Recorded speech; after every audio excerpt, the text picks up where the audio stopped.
एक रोज़ एक बड़े मॉल के प्लाजा में कुछ खरीदने के लिए अपनी पुरानी मुलाजमा के साथ मैं गई। ख़रीदारी के बाद जब रकम की अदायगी के लिए काउंटर पर थी तो एक नौजवान को देखा जो बहुत खूबरू था, कोई अमीर ज़्यादा लग रहा था। मैंने रकम अदा की और जब तक वहाँ खड़ी रही वो मुझे बगौर देखता रहा। मैं इसकी तरफ तवज्जो दिए बगैर शॉपिंग सेंटर से निकल आई। एक शाम टीवी देख रही थी कि फ़ोन की घंटी बजी। मुलाजमा ने उठाया। उसने कहा, बीबी साहिबा आपका फ़ोन है। मैंने हेलो कहा तो उधर से किसी शख्स ने सलाम किया और बोला, ख़रीदारी की पेमेंट करते वक्त आपका कार्ड काउंटर पर रह गया था जिस पर आपके वालिद साहब का नाम और पता दर्ज है, फ़ोन नंबर भी लिखा है, इसी पर फ़ोन कर रहा हूँ। क्या ये कार्ड आपको दर्जशुदा पते पर पोस्ट कर दिया जाए? जी नहीं, इसको फाड़ कर फेंक दें। मैंने कदरे तुर्शी से जवाब दिया और फ़ोन रख दिया। ये आवारा मिजाज लड़के जाने खुद को क्या समझते हैं। इतने दिन बाद इस हीरो को मुझसे रब्ता करने की खातिर ये बहाना अच्छा सूझा। डर था कि अब ये कहीं मेरे पीछे ही ना पड़ जाए। खुदा का शुक्र है कि इसके बाद इसने फ़ोन ना किया। कुछ दिन बाद एक बूढ़ा आदमी हमारे घर आया। इत्तेफाक से मैं गेट के पास ही पूछा, बाबा जी किससे मिलना है? कहने लगा, बेटी FA पास हो, मुलाजमत की तलाश में हूँ। मैंने कहा, बाबा ये तो आपके आराम करने के दिन है। वो बोला, बेटी बुढ़ापे में आराम किस्मत वालों को मिलता है, हालात से मजबूर हूँ। जब कोई काम करने वाला ना हो खुद मेहनत करके पेट पालना पड़ता है। बाबा के कपड़े साफ़ सुथरे। हुलिया बता रहा था कि किसी अच्छे घराने से ताल्लुक़ होगा। न जाने किन हालात में ये शख्स मुलाजमत तलाश करने निकला था। मेरे हसास दिल ने इस बूढ़े का दर्द महसूस करते हुए कहा, ठीक है बाबा जी, मैं अपने वालिद से बात करूंगी। वो एक बड़े बिजनेसमैन है, कहीं ना कहीं आपके लिए जगह निकाल लेंगे। फ़िलहाल आप कुछ रकम रख लें, आपको शायद ज़रूरत हो। मैंने मुलाजमा से पर्स लाने को कहा तो बाबा ने मना कर दिया। नहीं बेटी, आपका शुक्रिया, मैं रकम नहीं लूँगा, मांगने नहीं आया। मुलाजमत मिल जाए यही आपकी मेहरबानी होगी। अभी ये बात हो रही थी कि हमारा चौकीदार आ गया। मैंने ताकीद की कि इन बाबा से इनका फ़ोन नंबर अगर कोई है तो ले लो या फिर जो भी कोई राब्ते का ज़रिया हो मालूम कर लो। जब अब्बू घर आएंगे इनसे बात कर लूँगी। सोचा शायद चौकीदार ज़्यादा परवाह ना करे। तभी बूढ़े आदमी को कहा, ऐसा करें आप कल शाम को आ जाना, आज रात मैं अपने वालिद से बात करूँगी, हो सका तो कल आपको इनसे मिलवा दूँगी। वो दुआएँ देता चला गया। शाम को अब्बू आए तो मैंने इस बूढ़े शख्स का जिक्र किया। वालिद साहब ने दिल जमई से बात सुनी, मेरे चेहरे के तासुरात देखे, फिर बोले, ठीक है कल शाम को मिल लूँगा और कहीं ना कहीं दफ्तर या फैक्ट्री में जगह निकाल लूँगा। अगले रोज़ शाम को मुकर्रर वक्त पर बेल हुई। वालिद साहब घर पर थे। चौकीदार ने बताया, कल वाला बूढ़ा शख्स आया है। वालिद ने कहा, इसको अंदर ले आओ। सफ़ेद लिबास में बारिश बुजुर्ग चेहरे पर शराफत लिए अंदर आया। अबू ने एक नज़र में पहचान लिया कि अच्छे ख़ानदान का है। दो चार बातें करके कहा, बाबा जी क्या आप मेरे घर पर रहना पसंद करेंगे? मेरी बच्ची की माँ नहीं है, वो आया के साथ रहती है। मैं फैक्ट्री चला जाता हूँ, पीछे 100 तरह के घरेलू मसाइल दरपेश होते हैं। ये फ़ोन करती रहती है। नौजवान मुलाजिम को मैं घर के अंदर नहीं आने देता। चौकीदार गेट पर और ड्राइवर भी घर से बाहर होते हैं। मुझे कभी कभार दौरों पर जाना होता है। आप घर में रहेंगे तो मुझे फिक्र ना होगी। बुजुर्ग ने ज़रा सा तौक़ुफ़ कर कहा, मेरी भी एक ही बेटी थी, अपनी माँ की जुदाई का गम करती थी। 7 बरस की उम्र में इसको बिजली का करंट लगा, घर में अकेली थी, फौत हो गई। ये कहते हुए इनकी आंखों में आंसू भरा है। ये मेरी बच्ची जैसी ही है। इन्होंने मेरी जानिब इशारा किया। बुजुर्ग के दुखी होने पर मैं भी आपदीदा हो गई क्योंकि मैंने भी माँ की जुदाई का दर्द सहा था। अब्बू ने मेरी खातिर दूसरी शादी ना की, वो मुझे बेहद अजीज़ रखते थे। इन्होंने मेरी परवरिश की थी। मेरी वालदा से इनकी मोहब्बत की शादी थी। सारे ख़ानदान की मुखालफत के बावजूद अपनी पसंद की लड़की से उन्होंने शादी की जिसमें इनके वालदैन बहन भाइयों ने शिरकत ना की थी। मेरी माँ ने मुझे जन्म दिया तो इसके बाद अब्बू से इनका न जाने किस वजह से झगड़ा रहने लगा। बिलाखिर मामला तलाक पर ख़त्म हो गया। इन दिनों मैं सिर्फ 9 माह की थी। अम्मी को मुझ पर भी तरस न आया। इनके जाने के बाद वालिद साहब ने मुझे एक बेसहारा उधेड़ उम्र औरत के सुपुर्द कर दिया जो पहले से अब्बू के घर की मुलाजमा थी। उसने मुझे पाला और वही अब तक मेरे साथ रहती थी। दुधियाल वालों ने मुझे देखा और ना मिलते थे क्योंकि वजह का इल्म नहीं।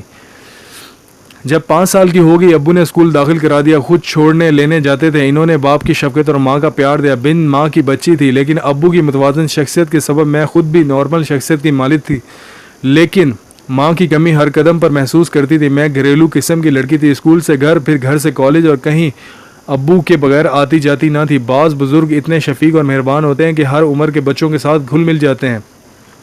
मेरा भी अजीम बाबा के साथ दिल लग गया। वो कुछ वक्त मेरे साथ बातें करते, मुझे इनकी बातें अच्छी लगती। वो नेकी और भलाई के बारे में बातें करते थे। बाकी वक्त हमारे बंगले की देखभाल में सर्फ कर देते थे। इनके आने से यूँ लगता था जैसे हमारे घर के मुर्दा माहौल में कोई तो अना और नेक रूह आ गई है।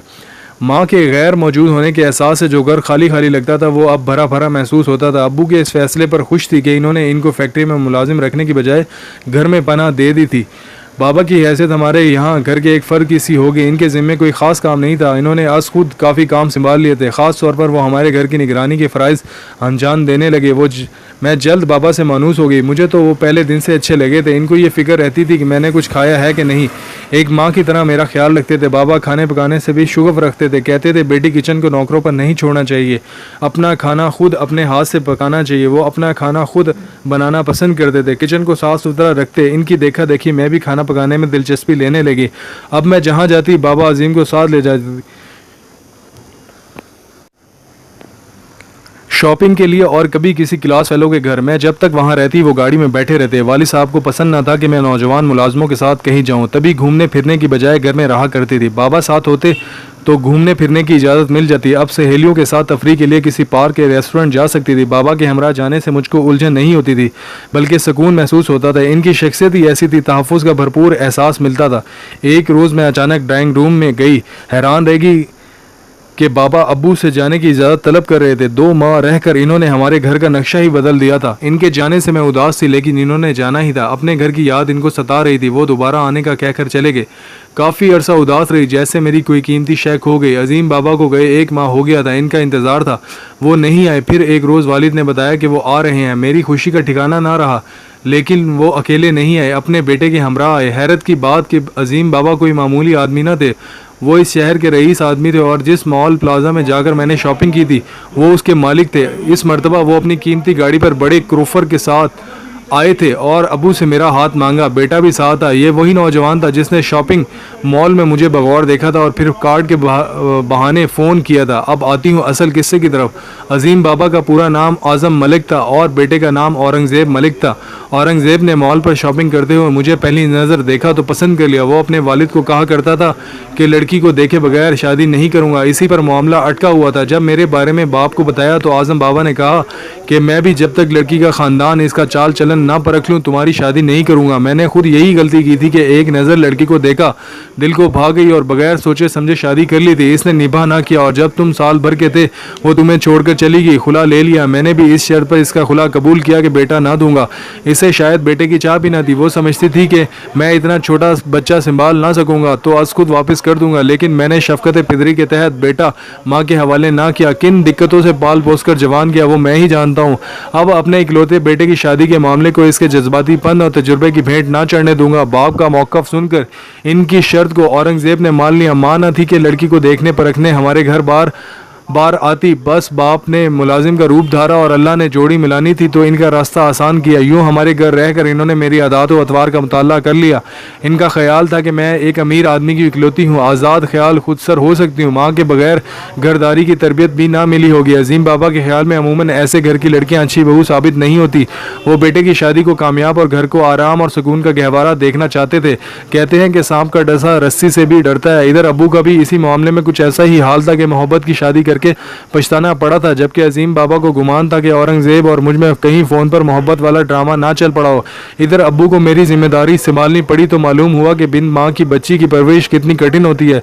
दूसरी शादी भी मेरी खातिर ना की थी। अगर आया अम्मा ना होती तो ना जाने मेरा क्या अशर होता। जब अजीम बाबा ने तमाम अहवाल बताकर अब्बू से माजरत तलब की और मुद्दा बयान किया तो वालिद साहब ने चंद दिन सोचा, उनके बेटे से मिले और फिर हाँ कह दी। यूँ मेरी शादी अजीम बाबा के बेटे औरंगज़ेब से हो गई।